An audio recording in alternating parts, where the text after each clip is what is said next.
हैं टैग के बारे में, है ना। मान लीजिए हमने बोला माय प्रोजेक्ट, ये हमने बनाया अपना टाइटल, ठीक है। या मान लीजिए अपनी कंपनी का नाम XYZ कुछ भी हो सकता है। सपोज हम एक नचिकेता कॉलेज की वेबसाइट बना रहे हैं, ठीक है। तो आपका क्या हो जाएगा, यहाँ पे ये वेबसाइट का नाम हो जाएगा, ठीक। ये कहाँ दिखेगा हमें, जब हम इसको ब्राउजर में ओपन करेंगे, ठीक। जब भी कोई कंटेंट जाएगा वो बॉडी के अंदर जाएगा। कहाँ जाएगा, बॉडी के अंदर।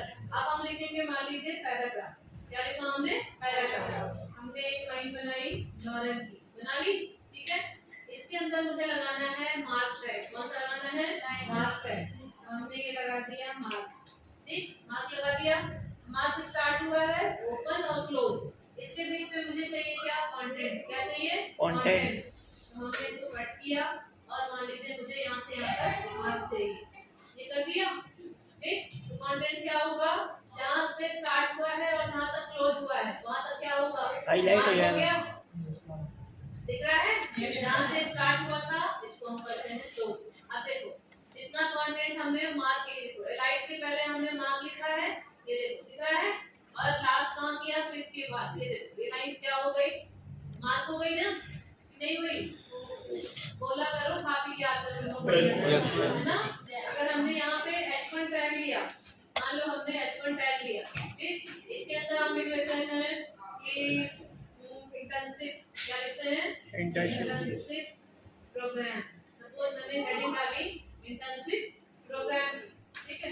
यहाँ हमने डाल दिया PRO ना, PRO प्रोग्राम, ये आपका हेडिंग है। अगर मुझे लगाना है क्या, इसको येलो कलर करना है या मार्क करना है, तो क्या मैं इसके पहले लगा सकती हूँ टैग। यहाँ हमने डाल दिया मान लो मार्क, ठीक है। एंटर किया, मार्क टैग कर दिया, लेकिन हमें क्या डाला, बीच में कंटेंट नहीं डाला। कहाँ डालना पड़ेगा मुझे इसको, उस मार्क के बीच में, है ना। कंटेंट ओपन और क्लोज, तो यहाँ हमने अगर इसके बीच में डाला तो क्या ये मार्क काम करेगा, ऐसे करेगा, नहीं करेगा। क्यों नहीं करेगा, क्योंकि हमारे पास ये कब काम करता है, जब ये पैराग्राफ में होता है। कब काम करेगा ये, जब ये पैराग्राफ के साथ में रहेगा तब ये काम करेगा। और मान लो हेडिंग में लगाओगे तो गड़बड़ है, यहाँ पे नहीं है ना, ओपन टैग है और क्लोज टैग। अब मान लो हमने इसको लगा दिया कहाँ, पैराग्राफ में, तो ये काम करेगा। इसके लिए हम CSS पढ़ेंगे, फिर बाद में क्या पढ़ेंगे, CSS। ये चीज ध्यान रखिएगा आप लोग, ठीक। पर मान लो हमने इसको क्या कर दिया, आई लिख दिया, यहाँ पे आई टैग में लिख दूं। यहाँ पे हमने किया आई टैग, कौन सा टैग किया बच्चे, आई। तो आई टैग अगर हम यहाँ लिख दें तो क्या ये काम करेगा।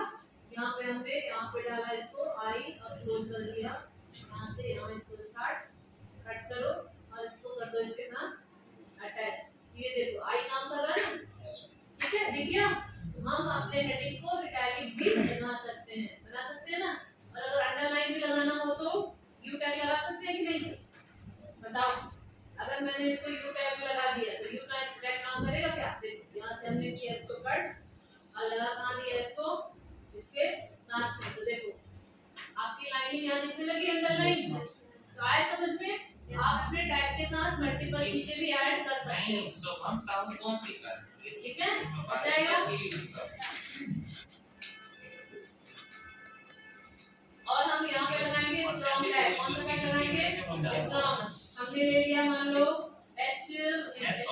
पैराग्राफ लेते हैं, क्या लेते हैं, पैराग्राफ, ठीक है। हमने यहाँ लिखा this is my class HTML and CSS, ठीक है। हमने क्या लिखा, CSS। एक हमने लाइन बनाई, ठीक है, बना दिया। अब मुझे क्या करना है बच्चों, इसको क्या करना है, मुझे स्ट्रॉन्ग करना है, स्ट्रॉन्ग बनाना है। तो मुझे पी टैग के पहले क्या लिखना पड़ेगा, क्या लिखना पड़ेगा, स्ट्रॉन्ग। क्या लिखना पड़ेगा, स्ट्रॉन्ग। पी टैग के पहले भी लिख सकते हैं और बाद में भी लिख सकते हैं। हमने लिखा इसको स्ट्रॉन्ग, क्या लिखा, स्ट्रॉन्ग। जैसे ही स्ट्रॉन्ग टैग लिखना हमने, देखो स्ट्रॉन्ग यहाँ से ऊपर टैग यहाँ से खत्म किया तो किया क्लोज, और कहाँ लिखेंगे हम इसको, इसके अंदर क्लोज करेंगे ना। आ रहा समझ में, नहीं आ रहा, ये बोल्ड हो गया। तो स्ट्रॉन्ग टैग किस तरीके से काम करता है, बोल्ड के जैसा। अगर आपको बोल्ड करना है तो स्ट्रॉन्ग टैग लिखेंगे आप, ठीक है। एक टैग होता है EM टैग, कौन सा टैग, EM। आपने लिखा EM टैग, आपने इसको बनाया EM, ठीक है। EM में आप लिख दो, मैंने लिखा आर्या, ठीक है, लिख रहा है। Is a good girl. ठीक है, ये तो ये क्या दिख रहा है आपको? इटैलिक दिख रहा है, नहीं दिख रहा? इटैलिक जैसा है कि नहीं? देखो अभी आपको दिखाती हूँ इटैलिक है कि नहीं। हमने लिखा पी टैग, ठीक, पी टैग के अंदर सेम कंटेंट हम डालते हैं, ठीक है, तब आपको समझ आएगा।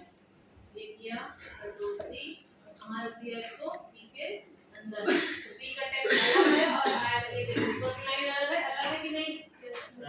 है ना? ये ऊपर की इटैलिक है और नीचे वाली क्या है? नॉर्मल टेक्स्ट है। तो आया समझ में? तो हम ईएम ब्रैकेट किसके लिए लगाते हैं? इटैलिक के लिए। तो ईएम और स्ट्रांग बोल्ड के जैसा वो काम करेगा और इटैलिक के जैसा ईएम। लिख लीजिए इसके बारे में, ठीक, बनेगा। चलो बढ़िया।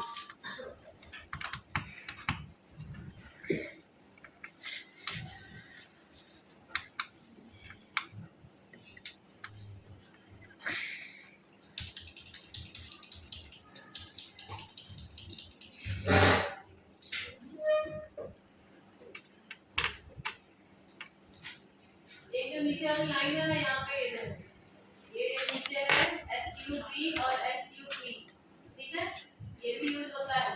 कौन सा? SUP एंड SUP, ठीक है। कैसे लिखोगे SUP और SUP को? कौन बताएगा?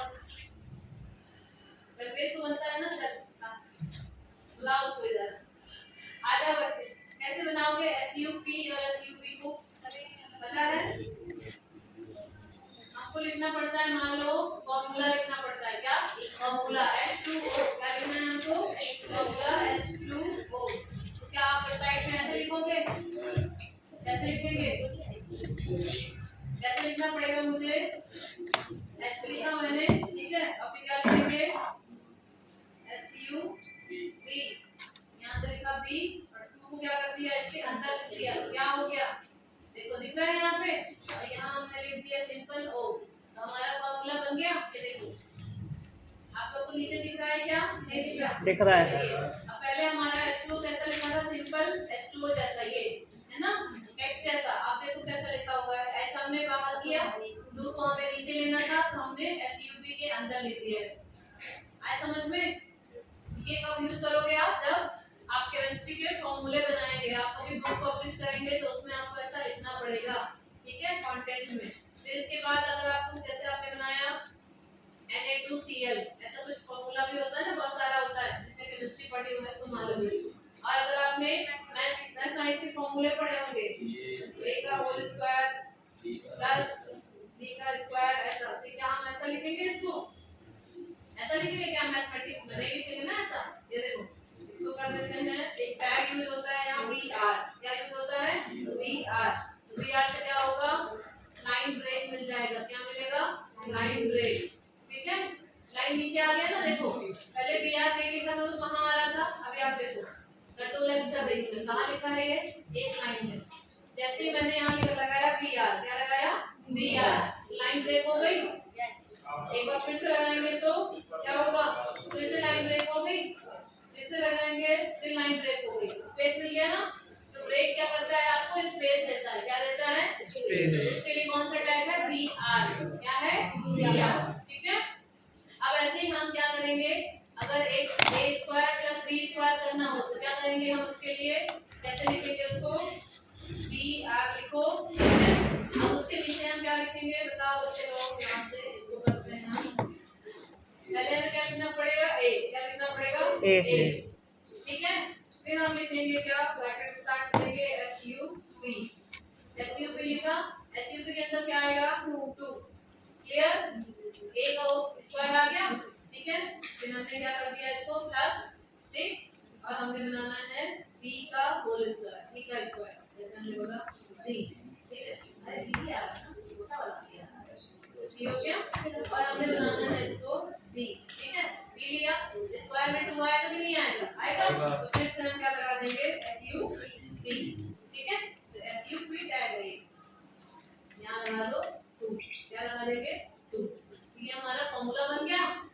वरना आप इसको ऐसे नॉर्मली लिखोगे तो ये अपना क्या नहीं दिखाएगा, ब्राउजर में नहीं चलेगा, ठीक है। तो SUP एंड SUP, एक है सबस्क्रिप्ट, एक है सुपरस्क्रिप्ट। देखो इसको।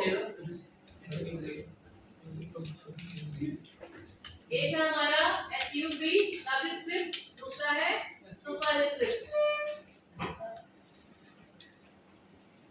बना लो फटाफट। एक क्या है हमारा, देख लो, एसयूवी वाला कौन सा टैग है? सुपरस्क्रिप्ट। क्या है? याद रखने का तरीका क्या है? जैसे कंफ्यूजन होती है कि मैम सुपर कब लगाएं और सब कब लगाएं, है ना? नाम एक जैसे लग रहे हैं ना, कि सुपर कब लगाएंगे और सब कब लगाएंगे। अब हो सकता है तुमने जहाँ H2O लिखना था वहां क्या लगा दो, SUP लगा दो, तो गड़बड़ क्या होगा, 2 ऊपर पहुंच जाएगा और O नीचे आ जाएगा, है ना? तो फॉर्मूला बिगड़ जाएगा। तो याद रखने का तरीका, सुपर मतलब ऊपर, सुपर मतलब ऊपर, ऊपर लगाना है तो 2 ऊपर लगेगा जैसे फॉर्मूला में, तो सुपर लगाओ, नीचे लगाना है तो सब लगाओ। बस इतना ही बता सकती हूँ। और मेरे पास अच्छी ये मैंने खुद के लिए बनाया, मैं खुद कंफ्यूज होती हूँ, क्योंकि होता है ना कि सुपर कब लगाए सब कब लगाए, याद नहीं रहता। तो आप हाँ जी ले ले फोटो ले ले, ले ले, पोस्ट करना है।